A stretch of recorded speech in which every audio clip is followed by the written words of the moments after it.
ताजमहल एक शिव मंदिर है और इसे राजपूत राजा ने बनवाया था। राम मंदिर बनने के बाद अब ये भी कहा जा रहा है कि शाहजहां द्वारा बनाए गए ताजमहल की जगह अब मंदिर बनवाया जाएगा। हिंदू सेना के अध्यक्ष ने कहा है कि ताजमहल मूल रूप से राजा मान सिंह का महल था और बाद में शाहजहां ने यहाँ पर ताजमहल का निर्माण करवाया। अब ऐसे में ताजमहल की उम्र और राजा मान सिंह के महल के अस्तित्व के बारे में जांच करने के निर्देश देने की भी मांग की गई है। दरअसल मुमताज को दफनाने के लिए एक ऊंची और सुंदर जगह का चयन किया गया था। ये ऊंची और सुंदर जगह राजा मान सिंह की हवेली थी, जो उस समय उनके पोते राजा जय सिंह के कब्जे में थी। बताया गया है कि राजा मान सिंह की हवेली को ताजमहल निर्माण के लिए ध्वस्त किया गया था। आइए जानते हैं कि ताजमहल को बनवाने के लिए शाहजहां ने हिंदू लोगों के साथ क्या क्या किया था। भारत के शहर आगरा में मुगल एम्पायर के आर्किटेक्ट्स का ऐसा अजूबा मौजूद है जिसको आज पूरी दुनिया ताजमहल के नाम से जानती है। लगभग 400 साल पहले बनाई जाने वाली ये खूबसूरत बिल्डिंग, जहां अपने दौर की सबसे बड़ी और सबसे शानदार बिल्डिंग हुआ करती थी, वहीं आज इसको दुनिया का 7वां अजूबा भी माना जाता है। आपको ताजमहल के कुछ ऐसे राज के बारे में पता चलेगा जिन्हें 400 साल पहले छुपाने की कोशिश की गई थी। सन 1607 में जब भारत और पाकिस्तान के इस हिस्से में मुगल एम्पायर का राज हुआ करता था, इस दिन मुगल शहंशाह का सबसे छोटा बेटा शहाबुद्दीन मोहम्मद 15 साल का हो चुका था और उसी की सेलिब्रेशन के लिए आगरा फोर्ट में एक आलीशान पार्टी रखी गई थी। खुर्रम शहंशाह को सबसे ज्यादा पसंद था और इसी वजह से इसके हर जन्मदिन पर इसे हीरे और सोने से तोला जाता था। यानी जितना वजन शहजादे खुर्रम का होता था, उतना ही खजाना इसके नाम कर दिया जाता था। लेकिन उसके अगले जन्मदिन पर और भी कुछ खास होने वाला था। मुगल शहंशाह ने शहजादे खुर्रम की शादी अपने एक वकील की बेटी के साथ कर दी, जिनको मुमताज महल के नाम से जाना जाता है। मुमताज और खुर्रम को पहले दिन ही एक दूसरे को देखकर मोहब्बत हो चुकी थी और उस समय ये किसी को भी नहीं पता था कि उनकी मोहब्बत को कई हजार सालों तक भी जाना जाएगा। अगले 10 सालों तक शहजादे ने कई जंग लड़ी और उनमें उसे भरपूर कामयाबी मिली। इसी वजह से शहंशाह ने खुश होकर उसे शाहजहां नाम दिया। शाहजहां की टोटल 6 बीवियां थी जो आगरा फोर्ट के हरम में ही रहती थी। इन 6 में से शाहजहां सबसे ज्यादा मोहब्बत मुमताज से करते थे और यही वजह थी कि उनका ज्यादातर समय मुमताज महल के साथ ही गुजरता था। लेकिन समय तेजी से गुजर जा रहा था। अचानक 4 साल बाद 1621 में शहंशाह अचानक चल बसे। शाहजहां जो पहले ही मुगल एम्पायर में फेमस हो चुका था और वो शहंशाह का पसंदीदा बेटा भी था, इसलिए साल 1628 में यानी अपने पिता की मौत के 7 साल बाद उसने शहंशाह की गद्दी संभाल ली। पूरी मुगलिया सल्तनत अपने नए शहंशाह से बेहद खुश नजर आती थी। उस समय पूरे भारत, पाकिस्तान और अफगानिस्तान के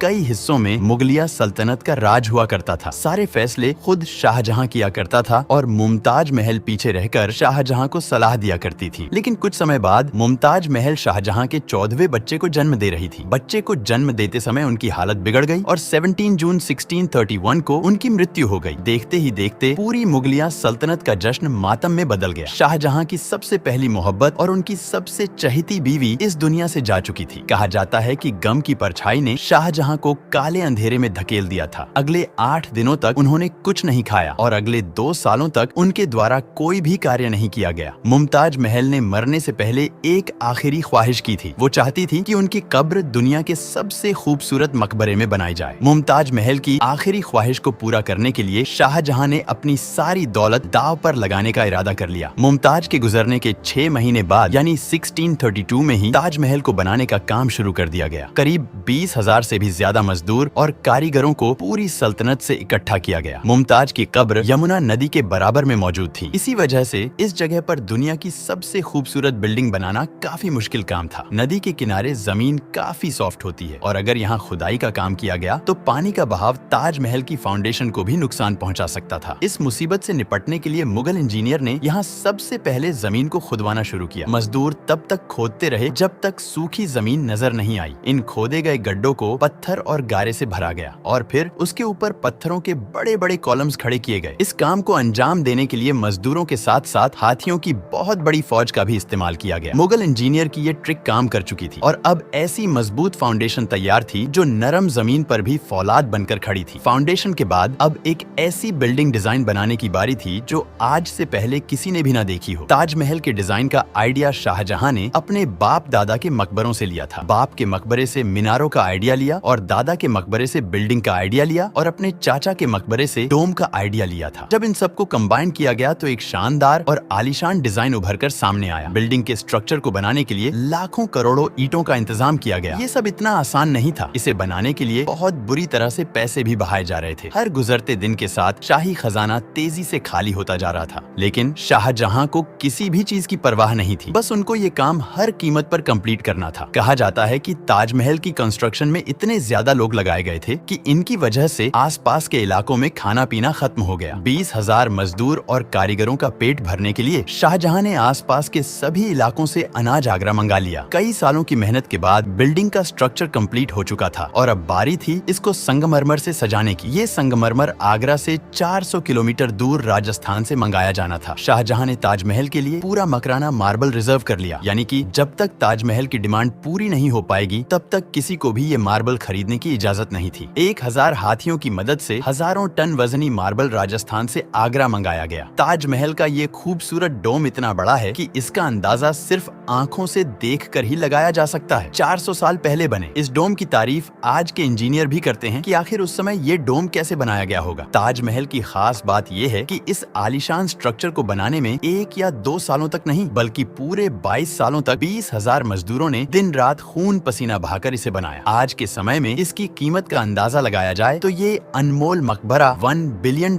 यानी 82 अरब रुपए से भी ज्यादा महंगा है, क्योंकि इस बिल्डिंग में मुगल आर्किटेक्ट्स ने अपने हुनर की ऐसी मिसाल दी थी जिसकी तारीफ दुनिया के टॉप इंजीनियर भी आज तक करते हैं। इस बिल्डिंग को ऐसे डिजाइन किया गया कि जब मेन गेट के पीछे से इसको देखा जाता है तो ये काफी बड़ी लगती है, लेकिन जैसे ही मेन गेट की तरफ बढ़ा जाता है तो ऑटोमेटिकली इसका साइज छोटा होता जाता है। इसके चारों मीनारों को बिल्कुल सीधा खड़ा नहीं किया गया, बल्कि ये मीनार बाहर की तरफ थोड़ा झुके हुए हैं, क्योंकि अगर इनको सीधा खड़ा किया जाता तो दूर से देखने पर ये अंदर की तरफ झुके हुए लगते। और इन्हें बाहर की तरफ झुका हुआ बनाने का दूसरा रीजन ये भी था कि अगर भूकंप आने पर कोई मीनार गिरती भी है तो वो बाहर की तरफ गिरेगी। अगर इन्हें सीधा बनाया जाता तो वो ताजमहल के ऊपर गिरकर उसे काफी नुकसान पहुंचा सकती थी। जब ताजमहल बनाया जा रहा था तब मुगल मजदूरों से ज्यादा हिंदू मजदूरों की संख्या थी। मुगल साम्राज्य के ज्यादातर राजाओं के पास हिंदू लोगों की काफी बड़ी सेना हुआ करती थी, जिससे उन्हें हिंदू लोगों के प्रति काफी सपोर्ट मिलता था। पूरे 22 सालों के बाद सन 1654 में ताजमहल की कंस्ट्रक्शन का काम पूरा कर लिया गया। शाहजहां अपनी बेगम की याद में दुनिया का सबसे खूबसूरत मकबरा बनाने में कामयाब हो चुका था। शाहजहां ने इस आलीशान इमारत का नाम अपनी पसंदीदा बीवी की याद में ही रखा और बाद में मुमताज महल से इसका नाम ताजमहल रख दिया गया। हर साल शाहजहां मुमताज की बरसी पर यमुना नदी के जरिए ताजमहल पर जाया करते थे। ये शाहजहां का महंगा काम कंप्लीट तो हो चुका था, लेकिन इसने मुगलिया सल्तनत को तबाही के किनारे पर खड़ा कर दिया। 4 साल बाद यानी 1658 में शाहजहां और मुमताज के अपने ही बेटे ने शाही तख्त उलट दिया और खुद मुगल अंपायर का शहंशाह बन गया। शाहजहां जो पिछले 30 सालों से इस पर राज कर रहा था, उसको कैदी बनाकर आगरा फोर्ट में ही बंद कर दिया। शाहजहां को सिर्फ एक फैसिलिटी दी गई और वो ये थी कि जिस कमरे में उसको बंद किया गया था उसकी खिड़की से वो ताजमहल को देख सकते थे। 8 साल कैद में रहने के बाद 74 साल की उम्र में शाहजहां भी इस दुनिया को अलविदा कर गए।